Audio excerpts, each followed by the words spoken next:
Nós vamos falar hoje de gestão de projetos, nós vamos falar de risco, viabilidade e custos de projeto. Tá? Só retomando um pouquinho, porque é, a gente está um pouco de tempo distante, né? Então vamos recordar, né? O que é projeto? Projeto é tudo aquilo que tem envolvido um produto ou um serviço que tenha um prazo para ser cumprido, que tenha um início, que tenha etapas e tenha um período de encerramento. Isso é um projeto.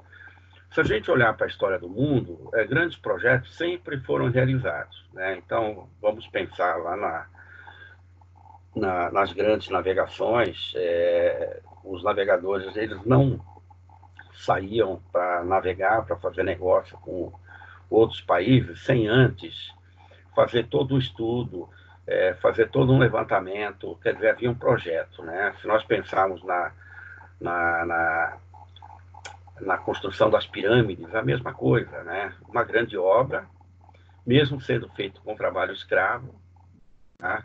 Envolveu muita gente, envolveu muito dinheiro da época, tá? Então, projetos no mundo sempre existiu, tá? Então, o homem, ele sempre teve muitos projetos.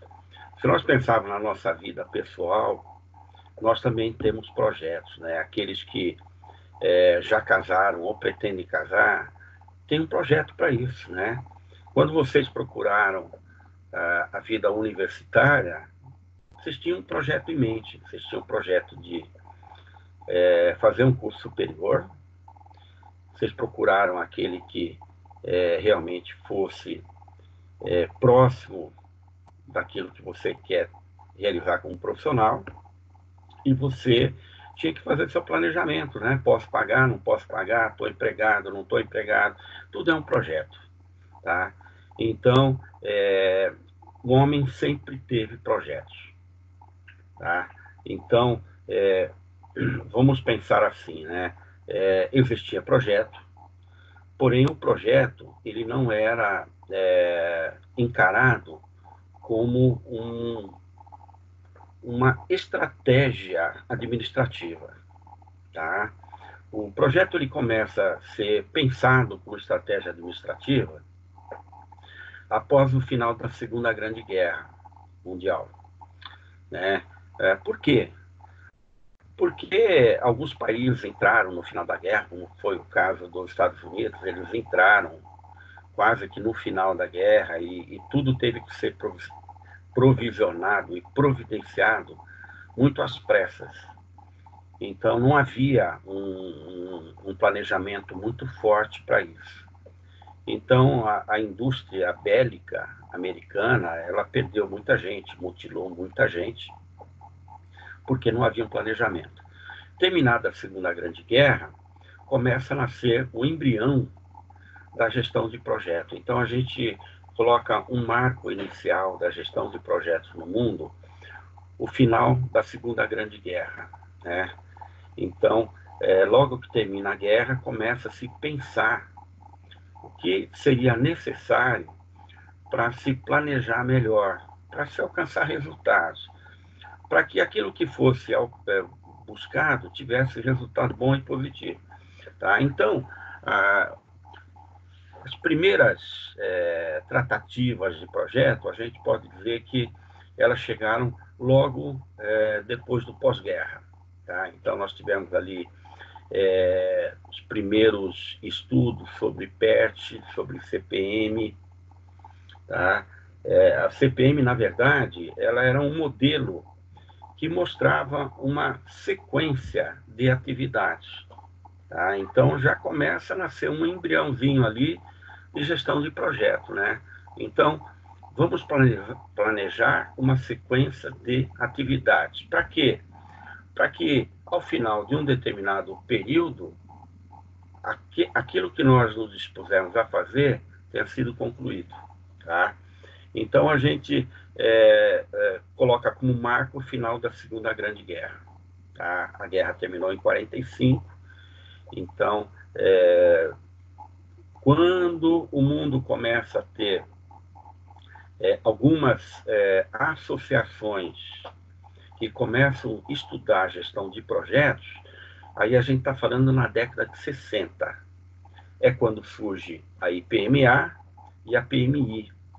São duas associações que começam a tratar projeto como coisa séria, né? Então, década de 60. Se a gente der um salto no tempo, né, a gente vai dizer, olha, se passou 10 anos, década de 70, mesmo a tecnologia que nós conhecemos hoje não está tão adiantada na época, os primeiros softwares para gestão de projeto começam a surgir, década de 70, né? Então, olha, final da Segunda Grande Guerra, início da década de 60, começam os primeiros planejamentos de projeto. Década de 70, os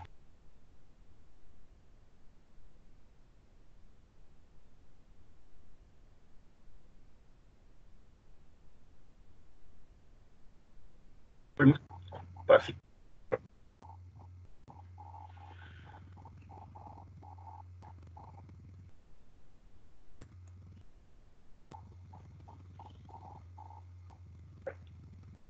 Estão me ouvindo?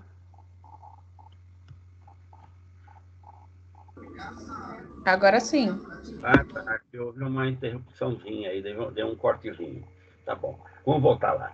Então, a gente chama de primeira onda a década de 80, tá? Então, houve um grande crescimento na área de gestão de projetos. Então, na década de 80, a gente diz que gestão de projetos já era uma tratativa que estava bem esparramado pelo mundo. Já tinha muito na Europa, já tinha nos Estados Unidos, tá?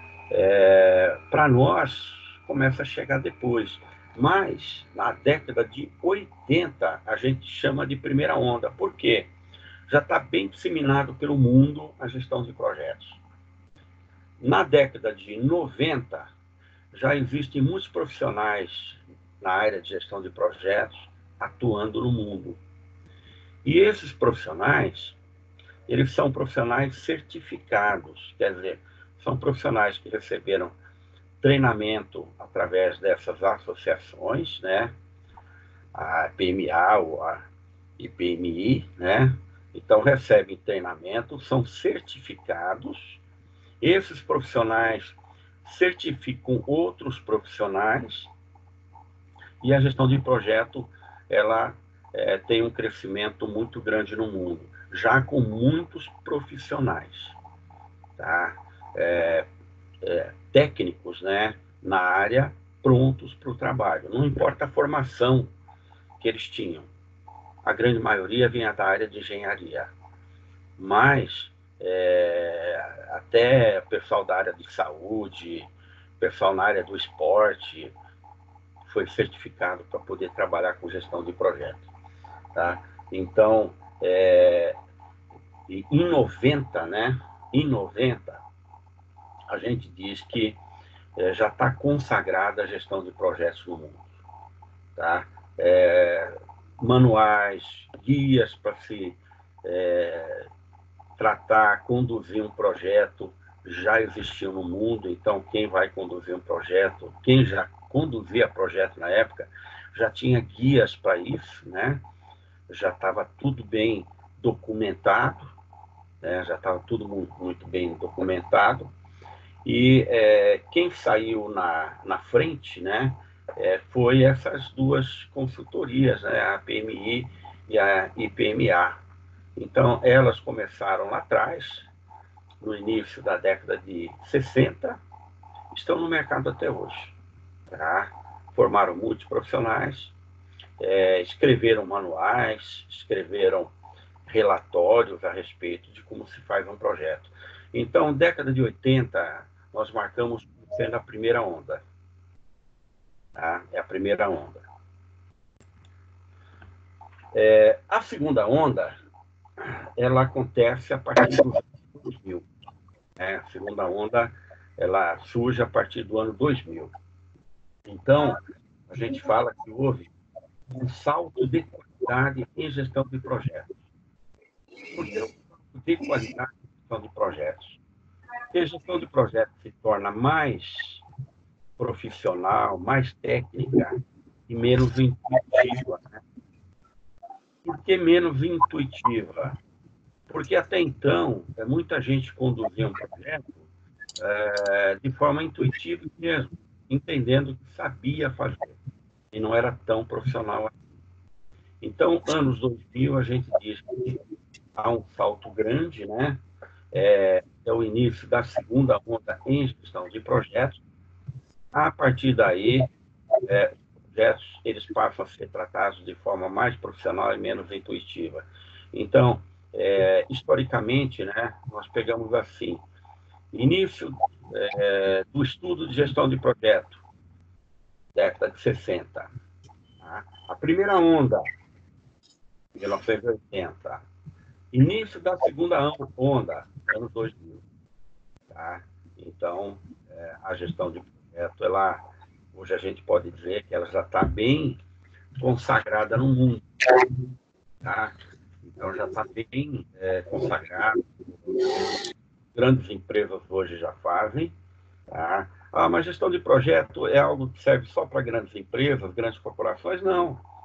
Pequenos negócios também podem adotar a gestão de projetos.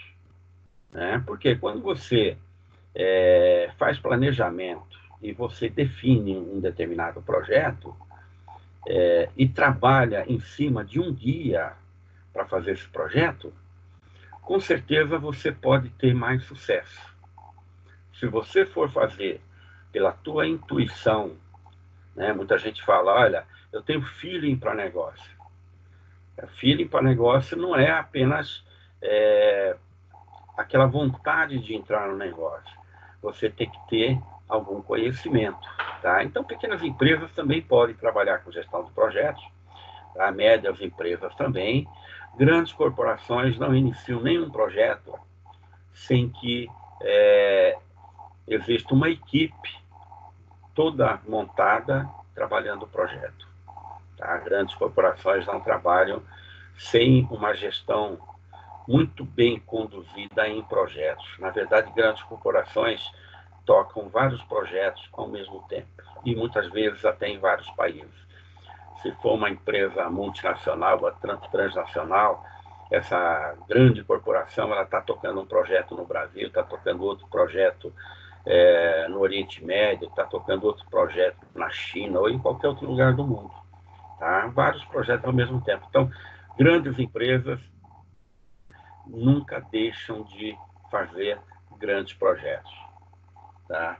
Agora, existem falhas na condução de projetos? Muitas, né? Onde a gente pode apontar falha num projeto, né? Olha, quando há falta de eficiência na condução de um projeto. Faltou eficiência, esse projeto pode não caminhar direito e pode até falhar. Tá? Pode existir erros em qualquer fase do projeto. Na verdade, quando o escopo do projeto, que é o esboço do projeto, onde todas as informações têm que ser alinhadas, ele for bem elaborado, com toda certeza tem tudo para dar certo. Né? Quando cada etapa do projeto for respeitada, quando todos os profissionais envolvidos no projeto estiverem alinhados, com certeza o risco desse projeto falhar é bem menor, né? Porque sempre vai existir contratempo na condução de um projeto.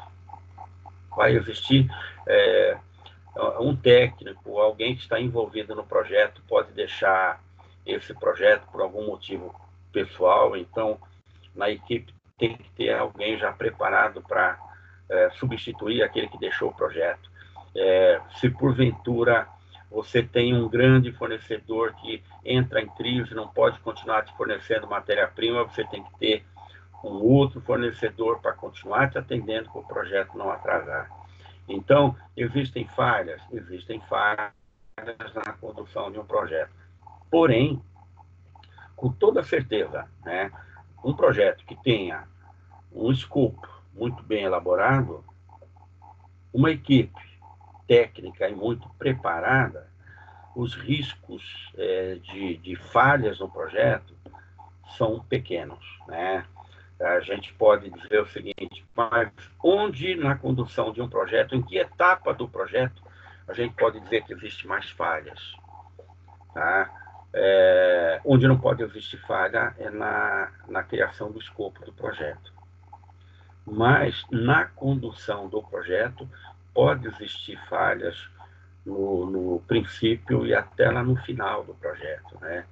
Vamos supor que um projeto aí de 2 anos, ele está chegando lá ao seu final e a empresa continua precisando de recursos e está com dificuldade para conseguir recursos no mercado para dar continuidade. Então, pode ter algum tipo de falha lá no final, tá? O importante é que cada etapa do projeto ela tem que ser concluída dentro do tempo, para que a próxima etapa que vai começar não tenha atraso. Porque uma etapa de projeto sempre depende da outra. Se uma etapa atrasar, ela pode estar atrasando o início de uma nova etapa, e assim por diante. Todas as etapas do projeto, elas estão interligadas. Então, o atraso de uma etapa pode atrapalhar o início da etapa seguinte. Então, a gente coloca que pode ter falhas? Pode.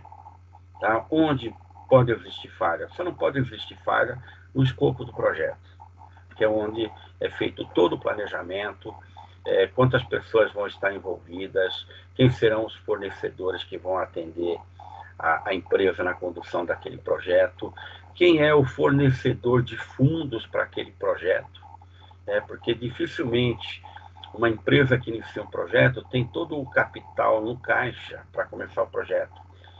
Possivelmente vai precisar de recursos de terceiros para conduzir o projeto. Então, ter parceiros, né, que possam dar toda a sustentação para que o projeto possa caminhar, tá? Então, é muito importante, tá? E olhando para o projeto como um todo, né, nós dizemos o seguinte, olha, existem muitos interessados no projeto, né?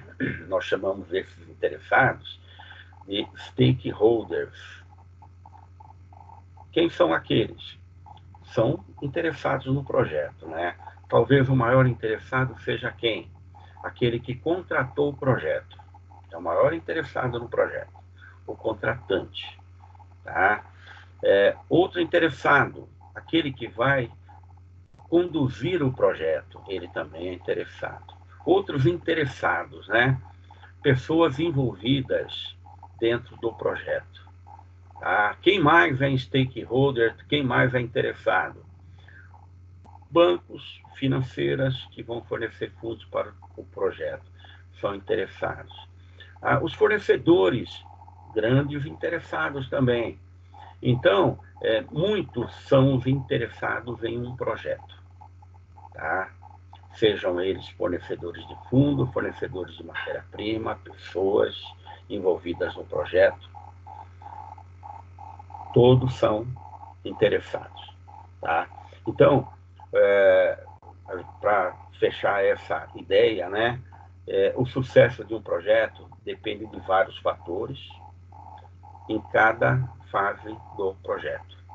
Então, o projeto pode ter muitas etapas, ele pode durar, o projeto ele pode ser feito por um tempo curto, assim como ele pode ser feito por um tempo muito longo, tá? Mas esse projeto ele tem que ter um escopo, ele tem que ser escriturado de forma que aqueles envolvidos no projeto tenham que seguir à risca o que foi determinado. Dependendo do tamanho do projeto e do tamanho da organização que contratou o projeto, é possível até que essa organização tenha um escritório somente para cuidar do projeto. Tamanha a dimensão, tamanho o cuidado que tem que se ter com um projeto, tá? Então, vamos entrar agora num assunto que realmente é importante para nós hoje, né? Que é para falar um pouquinho de custos e falar um pouquinho de riscos de projeto, tá? Então, é bem assim, quando uma empresa contrata uma outra empresa para conduzir um projeto, está aí envolvido recursos, né? Que é muito dinheiro. Está envolvido uma quantidade grande de pessoas. Quando está envolvendo uma quantidade grande de pessoas, a gente está envolvido o RH da organização, né? Então, há necessidade de se fazer um estudo de viabilidade daquele projeto. Por que se faz o estudo de viabilidade do projeto? Porque há necessidade de se saber se aquele projeto ele trará o resultado esperado lá no futuro ou não. Então, há necessidade de se fazer uma análise de viabilidade do projeto. Tá? Como assim? Olha, vamos pensar num projeto em que eu como investidor, vou entrar aí com R$ 1 milhão. Tá? Se eu pegasse esse dinheiro, R$ 1 milhão, e procurasse no mercado algum tipo de investimento que me pagasse uma taxa de juros fixa, tá? Sem muito risco, eu colocaria o dinheiro ali. Tá? Quando nós pensamos em projeto, nós estamos pensando em algo que está agregando risco. É natural que o investidor espera ter um retorno muito superior, já que o risco é grande, a qualquer outro investimento de mercado. Tá? Então, por isso, existe a necessidade de se fazer uma análise de viabilidade. Tá? Então, olha, se eu sou investidor e eu vou colocar R$ 1 milhão no projeto, eu, como investidor, eu não espero receber menos, né, de algo que seja pelo menos 4, 5 vezes uma taxa de renda fixa do mercado. Tá? Então, por exemplo, se eu investir R$ 1 milhão, o mercado está pagando aí para R$ 1 milhão 1,5% ao mês. Eu espero ter pelo menos 5% de retorno quando eu invisto num projeto. Tá? É mais do que eu estou investindo. Tá? O mercado está pagando 1,5%, e não tem muito risco ali. Agora, se eu coloco o meu capital, um investimento de risco e um projeto é um investimento de risco, eu espero ter um retorno financeiro muito alto.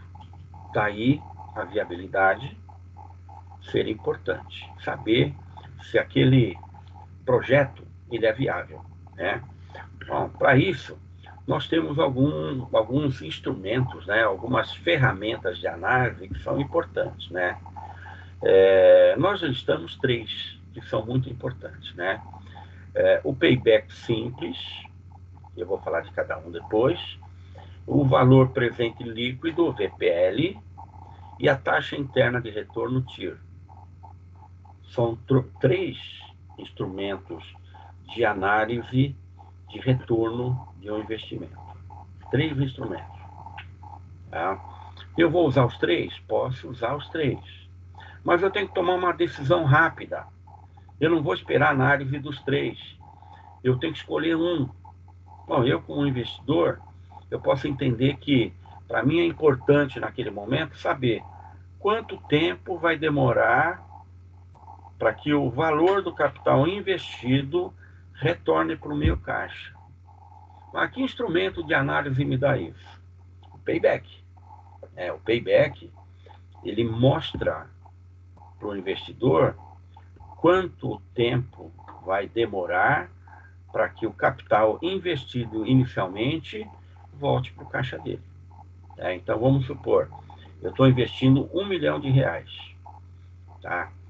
Quanto tempo eu, como investidor, estimo que que esse dinheiro investido inicialmente volta para o meu caixa. Vamos supor que, na minha visão de investidor, eu quero que esse R$ 1 milhão ele volte para mim em 4 anos. Olha, investir R$ 1 milhão, eu quero que esse investimento retorne para mim em 4 anos. Quer dizer, que os 4 milhões investidos volte para o meu bolso em 4 anos. Eu posso estabelecer 4 períodos de 1 ano, né? Então, o payback, ele aponta para isso, né? Então, vamos dizer o seguinte, olha, no primeiro ano, houve um retorno de R$ 200 mil do meu investimento. Então, olha, 20% do valor do projeto voltou para mim no primeiro ano. Vamos supor que no segundo ano, já houve um retorno maior, já voltou para mim R$ 400 mil no segundo ano. Então, voltou 200 mil no primeiro, voltou 400 mil no segundo. Vamos dizer que 60% do valor investido já retornou para o meu caixa em 50% do período, né? Eu estabeleci um período de 4 anos, tá? Vamos supor que no terceiro ano entrou também R$ 400 mil de retorno do meu investimento. Então, em 3 anos, eu havia estimado um payback de 4, mas em 3 anos o investimento ele volta para o meu bolso. Aí eu posso dizer o seguinte, a partir do terceiro ano, então, o que retornar para mim já não é investimento, é lucro. Então, aí eu já estou ganhando dinheiro, né? Então, o payback ele é importante porque o payback ele vai estimar quantos períodos serão necessários para que o investimento inicial retorne para o caixa do investidor. Então, o payback tem essa finalidade, tá? Agora, como é que eu trabalho a ideia do payback, né? Eu vou trabalhar com fluxos de caixa, né? A gente fala fluxo de caixa positivo, né? Então, é bem assim, olha, eu iniciei o projeto, fiz o investimento inicial. O projeto está caminhando, está andando, já começa a dar retorno. Mas eu tenho despesas. Então, no caixa entrou hoje 100 mil. Amanhã eu tenho que pagar fornecedor, 50 mil. Tá, paguei fornecedor, saiu do caixa. Sobrou 50. Mais adiante entrou mais 100 mil. Tá? Eu precisei pagar folha de pagamento, 30 mil. Tá? Sobrou mais dinheiro no meu caixa. Então, eu passo a ter fluxo de caixa positivo. Então, é através da somatória desses fluxos de caixa positivo é que eu vou estimar quantos períodos de retorno eu terei para que o meu capital original volte para o caixa. Isso é payback, tá? Sempre pensando em fluxos de caixa, tá? Outra ferramenta importante para se tratar um projeto é o VPL, o valor presente líquido, né? Então, eu sempre trabalhando com fluxo de caixa, eu tenho que estimar valores que vão entrar no caixa que começam, né, a bater o valor que eu investi inicialmente, né, valor presente líquido. Eu estou trazendo esses valores para o presente e estou abatendo meu investimento inicial. Tá? Então, o VPL é um outro instrumento. Por quê? Ele começa a amortizar para mim o valor que eu investi, que é o VPL. Tá? Também a necessidade de existir o acompanhamento de um fluxo de caixa. Tá?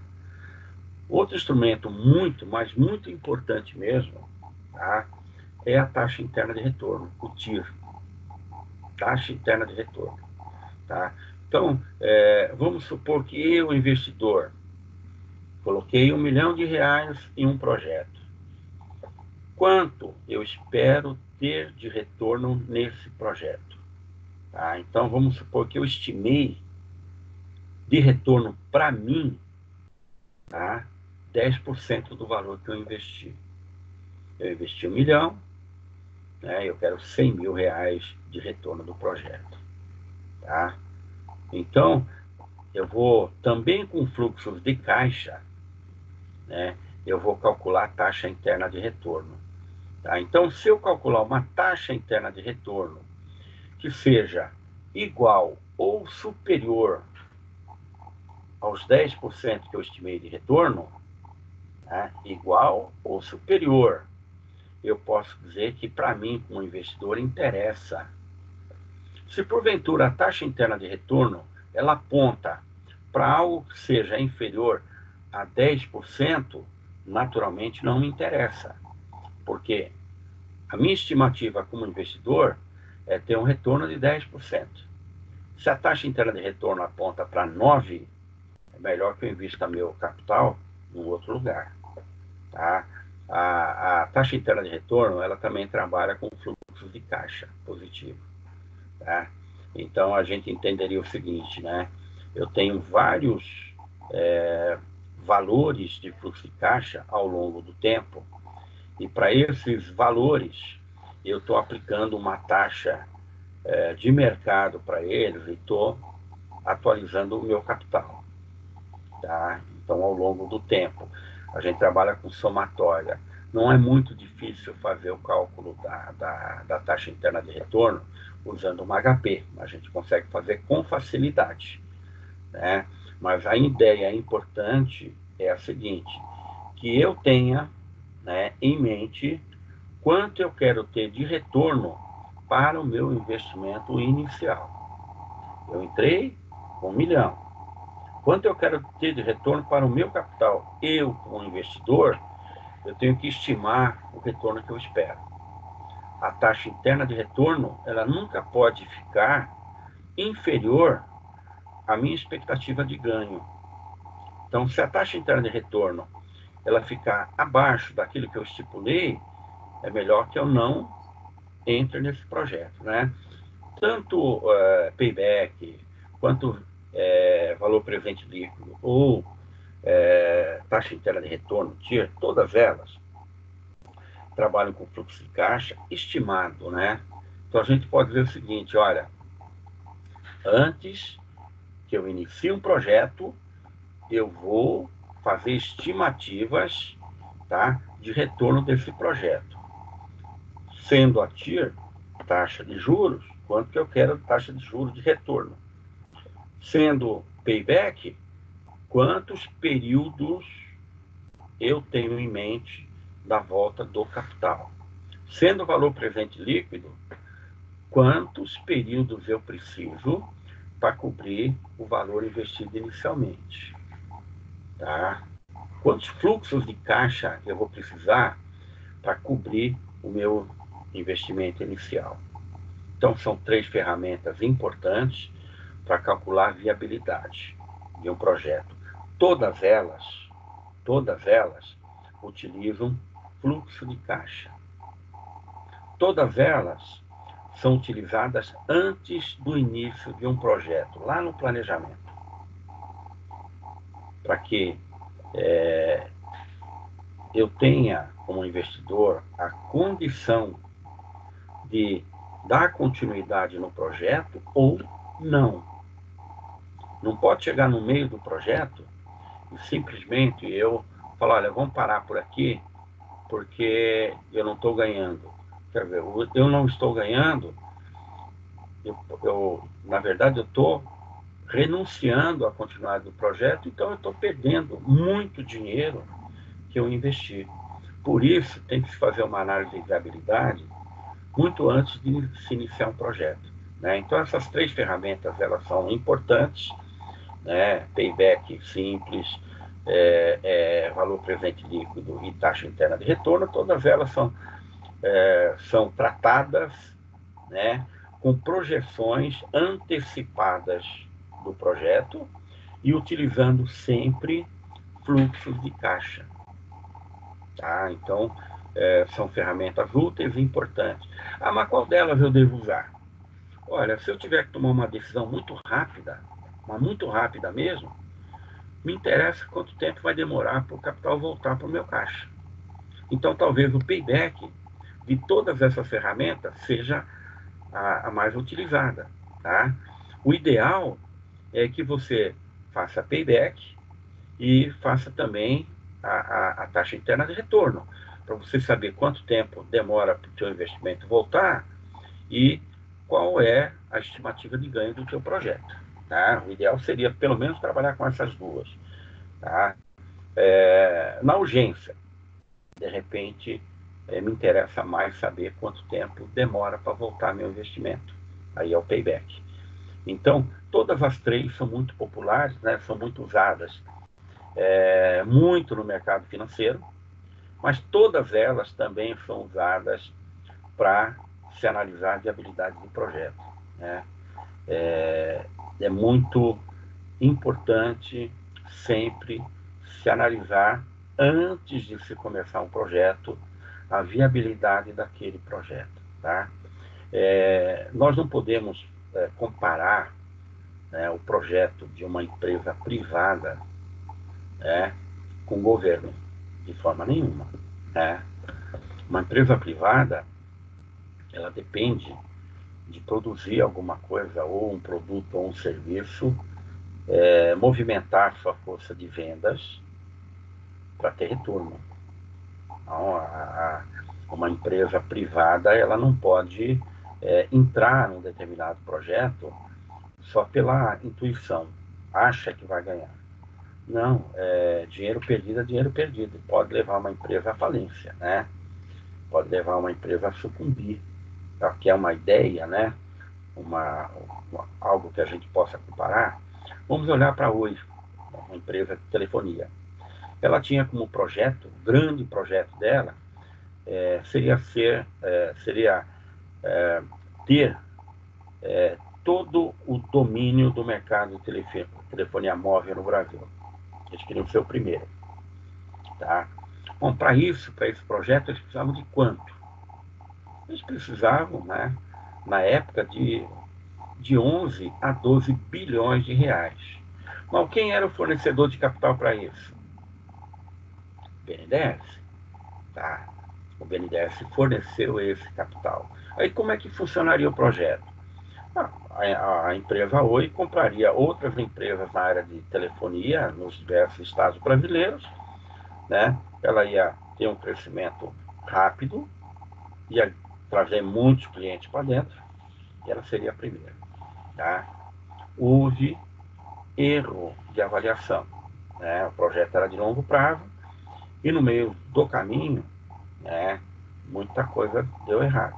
Né? Então a gente pode dizer o seguinte: olha, ela queria ser a primeira, mas a Claro também queria ser, a Vivo também queria ser, a Nextel estava no mercado, a TIM também estava no mercado. Tá? Então, eles erraram. Hoje ainda quem detém o grande parte do mercado é a Vivo. Mas a Claro não é pequena. A Claro é uma multinacional mexicana que está muito forte no mercado também.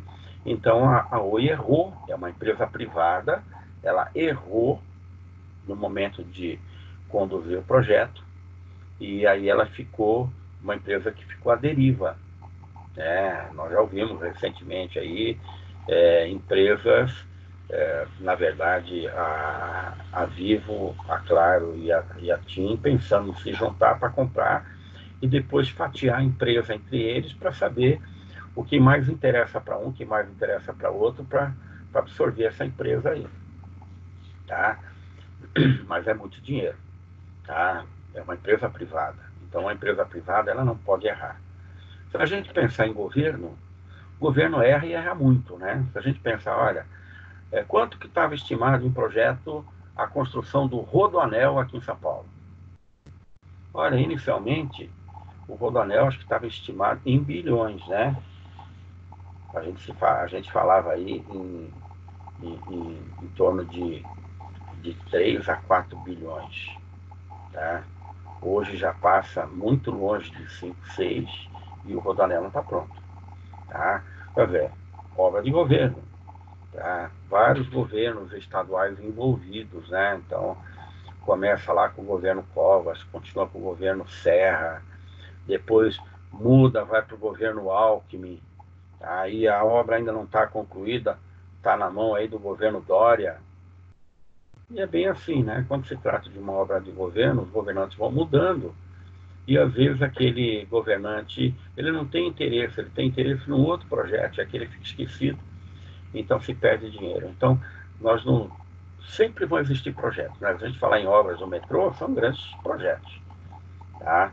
E nós sempre ouvimos falar de atraso de entrega de estações ou de trechos de obra de metrô, tá? Então, governos erram na condução do projeto e muito. Só que as empresas privadas, as grandes corporações, as pequenas corporações, não podem se dar o luxo de errar,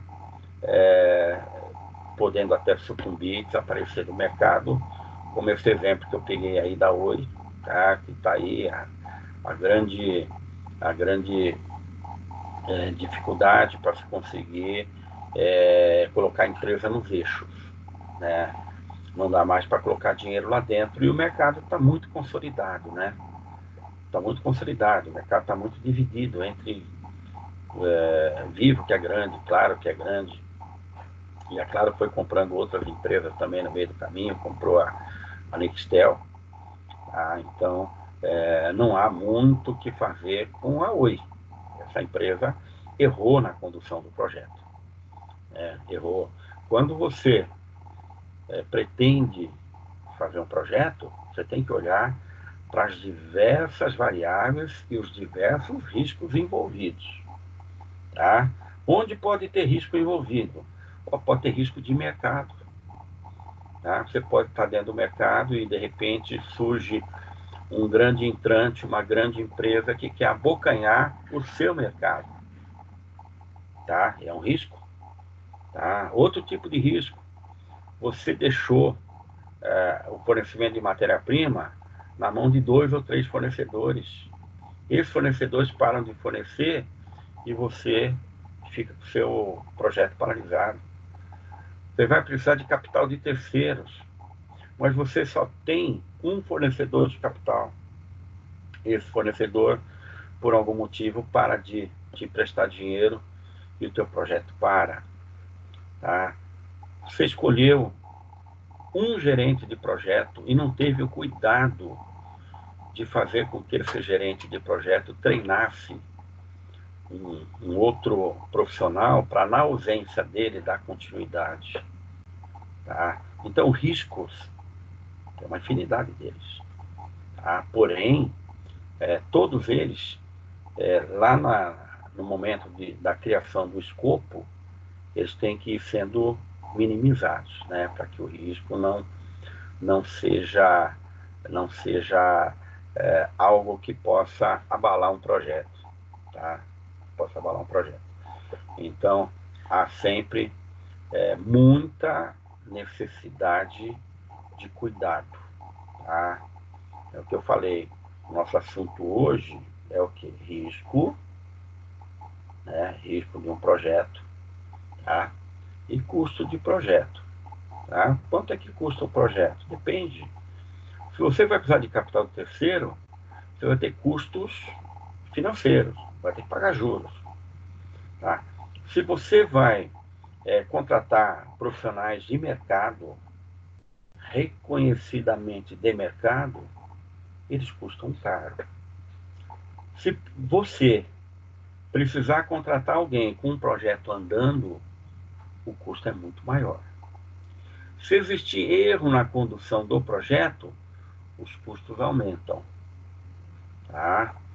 Um custo que é bem definido na condução de um projeto é o custo das pessoas que estão envolvidas no projeto, custo de pessoal. Outro custo que é um custo muito bem definido e você sabe que vai investir é o custo financeiro, os juros que você vai pagar pelo capital, tá? Risco, né, sempre vai existir, tá? Custo não é muito difícil de estimar, tá? Não é muito difícil você estimar os custos de um projeto. Você pode estimar. Você conhece quanto é teu custo pessoal, teu custo de matéria-prima, tá? Os custos adicionais que um projeto pode ter no decorrer do caminhar dele, tá? Então, custos são muitos envolvidos. Todos têm que ser muito bem calculados, né? Vamos supor que eu comecei um determinado projeto e eu sei que ali no meio daquele projeto tem um risco ali de um acidente ou alguma outra coisa. Agora, como que eu faço para garantir, tá, que esse risco seja coberto? Eu faço um seguro, tá? Eu faço um seguro. Agora, se eu fizer seguro com antecedência, eu tenho como negociar esse seguro com várias seguradoras. Por quê? O prêmio que eu vou pagar por esse seguro, ele representa o custo também para o projeto. Então, se a gente começa a agregar... Agora, eu entendi que eu não devo fazer um seguro da totalidade do projeto. Eu faço só de parte. Não vai custar menos, mas uma boa parte do projeto está sem cobertura. Então, custos são importantes. Não, os custos não podem aumentar ao longo da condução de um projeto. Eles têm que ser estimados com antecedência e eles têm que ser trabalhados para e passo. Para e passo. Se a gente... um outro acontecimento que não vai para muitos anos aí, e que ficou bem marcado, que a imprensa noticiou muito, foi quando aquela obra de uma estação do metrô, que acho que foi ali na região de Pinheiros ali, e afundou tudo, máquinas foram engolidas, pessoas morreram, tá? Então, um grande custo ali. O grande custo foi a obra ter ficado parada há muito tempo, quer dizer, atraso na entrega daquele trecho, tá? Então, o custo ali aumentou muito, aumentou bastante. Que aí tem que chamar perito de tudo quanto é natureza para analisar, ver o que aconteceu, GO, pessoal que mexe com o levantamento de terra, tal, direitinho, para ver o que aconteceu. Então, os custos ali aumentaram bastante, porque ocorreu um acidente que paralisou a obra durante muito tempo. Vidas foram perdidas e tiveram que ser indenizadas. Custo para o projeto. Então, todo e qualquer custo envolvido no projeto tem que ser muito bem trabalhado, tem que ser muito bem calculado. Tá? Tem que ser muito bem calculado. Tá? Muitas vezes você vai precisar de mais recursos para dar continuidade, vai aumentar os custos. Mas se eu não entrar com mais recursos, o projeto vai atrasar. Então, estou aumentando meus custos. Tá? Então, tudo tem que ser muito trabalhado, né? Então, fazer um bom planejamento na hora de se fazer um projeto de custos é primordial. Tá? Tem que fazer um grande planejamento de custos, tá? Para poder acompanhar o projeto. Tá? Tem que se estimar com exatidão os custos. Tá? E se definir direitinho, né? Como isso será orçado lá atrás, antes de começar. Tá? Por quê? O que o contratante espera de um projeto? O contratante espera receber o projeto dentro do prazo contratado. Né? Isso nós chamamos de valor agregado. Né? Eu, como investidor, eu espero receber o projeto pronto dentro do tempo estimado. Eu espero receber aquele projeto entregue com a qualidade esperada, né? Com a qualidade esperada. Então, nós chamamos isso de valor agregado. Tá? Não existe no mercado, né, aquela velha frase: você me pagou por 10, eu estou te entregando 10. Eu tenho que entregar 10 com qualidade. Né? Muito bem feito.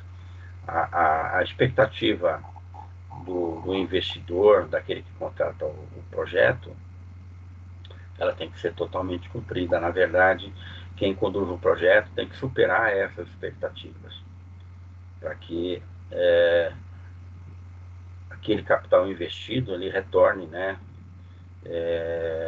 com resultado muito bom, resultado positivo. Isso nós chamamos de valor agregado, né? O valor agregado para quem? Para o contratante do projeto. Tá? Aquele que está conduzindo o projeto, ele tem esse compromisso, está recebendo pelo projeto e ele tem que entregar direitinho dentro do prazo e com qualidade, tá bom? Esse assunto aí de gestão de projeto que eu tinha que falar com vocês é um assunto que a gente tinha ali no encontro 6 do AVA e a gente vai entrar na próxima semana, na próxima aula a gente vai falar do encontro 7 e eu quero ver se eu faço 7 e 8 juntos, né? Para a gente dar um salto, tá? Então, para a semana que vem, a gente vai trabalhar o encontro 7 e 8 lá do AVA, tá bom? Está aberto para vocês. Tirar dúvida, podem perguntar à vontade, que eu estou aqui para responder. Pode abrir os microfones e podem perguntar.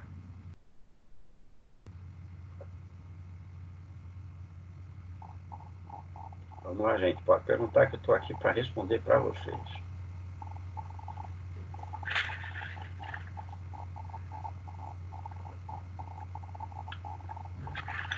Ninguém quer perguntar nada?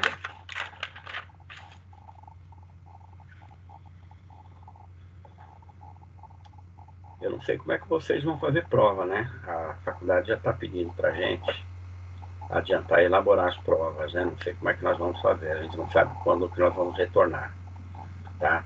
O que eu devo definir, eu vou colocar lá no AVA para vocês, eu devo disparar aquele e-mail em massa, é uma outra atividade e nós já vamos colocar uma data para poder complementar aquela pontuação. Nós pontuamos agora 300 pontos, mas nós temos que atingir o limite, o valor total da pontuação.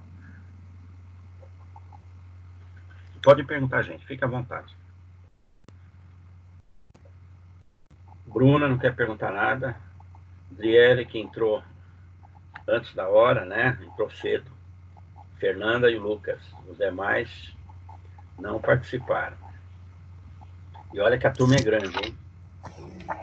Professor, por enquanto eu tô tranquila. Eu anotei tudo o que tinha no AVA, coloquei aqui no caderno já. Mas não tenho nenhuma dúvida, não.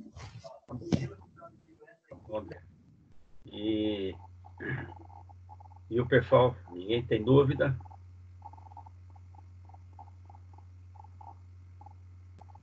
Não? Vamos lá, gente, pergunta. Tá? É assim, olha, eu dei uma... Professor, Oi.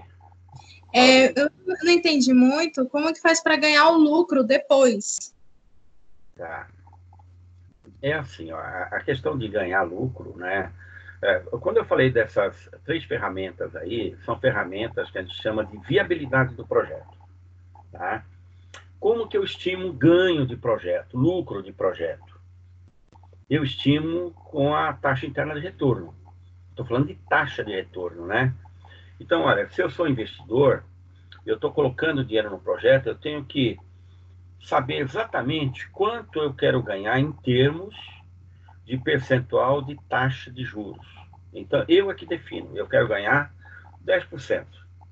Então, a taxa interna de retorno, ela vai estimar para mim quanto será o retorno do projeto. Tá? Quer dizer, o projeto, ele pode ser estimado inicialmente, eu como investidor, eu esperava receber 10%. Mas, de repente, esse projeto ele pode trazer para mim um retorno de 30%, 40%, 50%. Tá? Vamos supor que eu tinha montado uma empresa para fabricar máscara de segurança. Eu vendia pouquinho no mercado. E de repente veio o coronavírus, eu tive que montar aí, colocar mais máquina, colocar mais gente, porque a demanda cresceu demais. Quer dizer, isso não estava estimado. De repente eu vou ter vendas muito superiores àquela que eu esperava. O lucro pode ser bem maior. Mas eu é que tenho que estipular. Eu, como investidor, é que estipulo quanto que eu quero ter de retorno num determinado projeto. A taxa interna de retorno, ela vai me ajudar a tomar a decisão.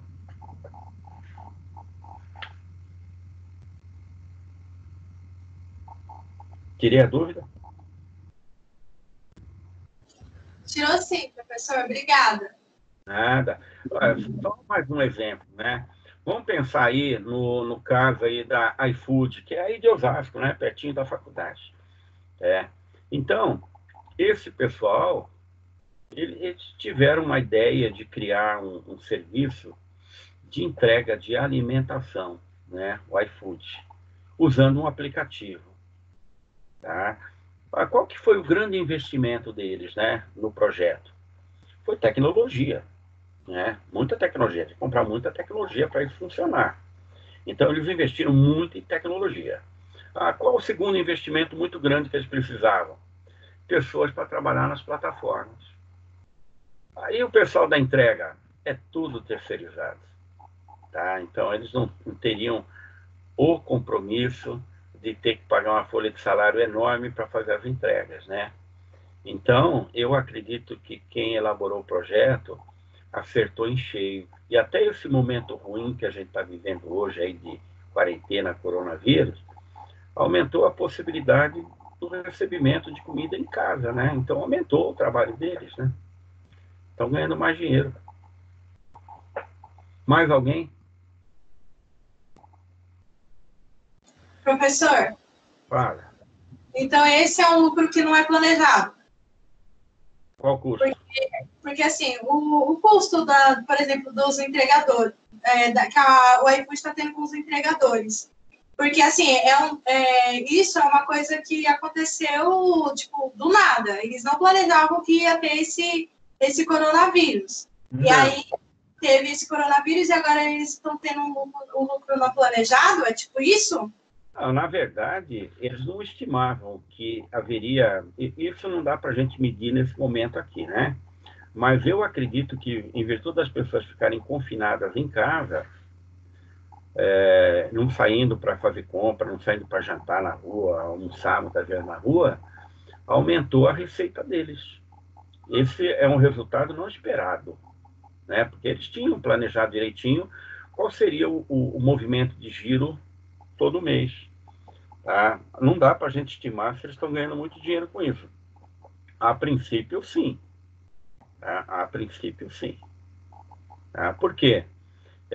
Na verdade, quem paga o terceirizado que entrega não é a iFood. Quem paga é o comprador, né, da refeição. Ele é que está pagando. O restante vai para o fornecedor e vai para a iFood, né?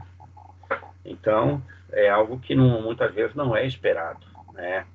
Agora, tem um lado negativo também, né? Vamos pensar, eu juntei dinheiro uma vida inteira e montei uma loja de eletrônicos lá no shopping, para arrebentar de ganhar dinheiro, tá? E daí fiz tanto investimento, aí vem coronavírus, o governador manda fechar o shopping e a minha loja fica fechada, eu tenho folha de salário para pagar, eu tenho imposto para pagar, como é que eu faço?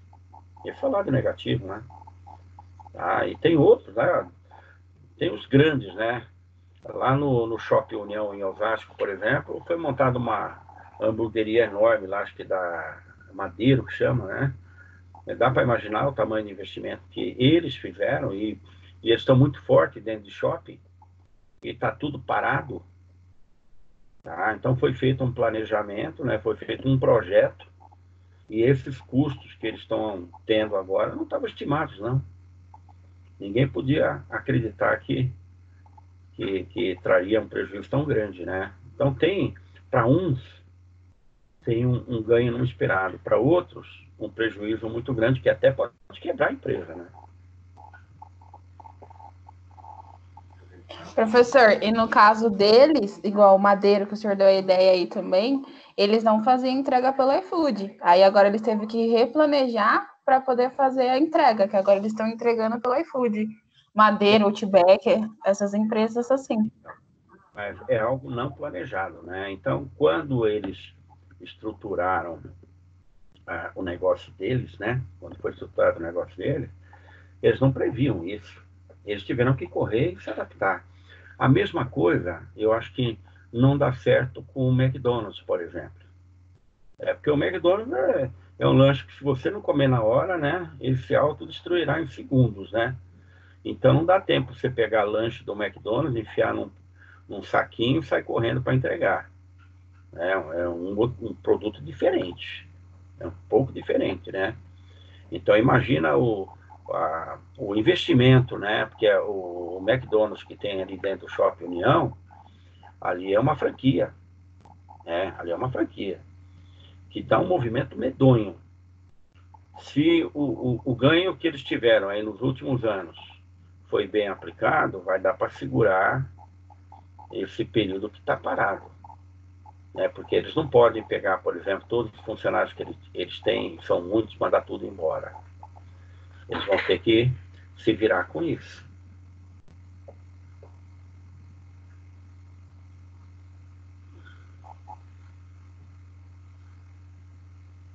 Mais alguém? Querem perguntar alguma coisa de trabalho? Podem perguntar. E depois passem lá para os colegas, tá? Porque muita gente não entrou hoje. Né? Nós ficamos aqui praticamente com 4, né? 4 colegas só na reunião. E olha, a turma de vocês tem quase 80. É que eu falo que tem quase 80 porque junta, está na mesma lista uma turma da manhã. Tá? Mas que tem uns 60 na turma de vocês, tem. Entrou só 4. Tá? Essa aula de hoje, ela está sendo gravada. Eu vou depositar ela depois no AVA, né? Mas antes eu vou ter que depositar ela na internet, né? Eu tenho uma continha lá, eu deposito, eu tenho que pegar o link depois, porque se eu colocar direto o link dessa gravação lá no AVA, vocês não conseguem abrir. Então eu vou precisar trocar esse link, porque aí eu deposito lá no AVA, eu vou depositar isso lá no Encontro 7, tá? Vou depositar o vídeo lá no Encontro 7 e essa aula vai estar disponível para quem quiser assistir, tá? Gravada. Tá? Gravada. Tá? Então é isso. Mais alguma pergunta, gente? Sim ou não? Senão a gente fecha. Eu não tenho mais. Não? Bruna perguntou bastante. Fernanda Não, perguntou. não. O Lucas não perguntou nada. Hein, Lucas? Não tem nada para perguntar?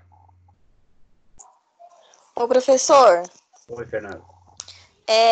depois que a gente teve essa parada nas aulas, você solicitou alguma atividade para estar te enviando por e-mail? Não. Olha só. O que nós fizemos, né? Eu dei uma atividade em sala de aula. Certo. E eu lançaria 300 pontos pela atividade feita em sala de aula. Tá? Vamos dizer que alguns não fizeram, porque não vieram na aula, estavam muito no comecinho, então teve gente que não foi. Aí eu pedi o seguinte, eu pedi para pegar uma atividade lá do AVA, pega essa atividade do AVA, faz, printa a tela e manda para mim. Para fazer o quê? Para pontuar os 300 pontos.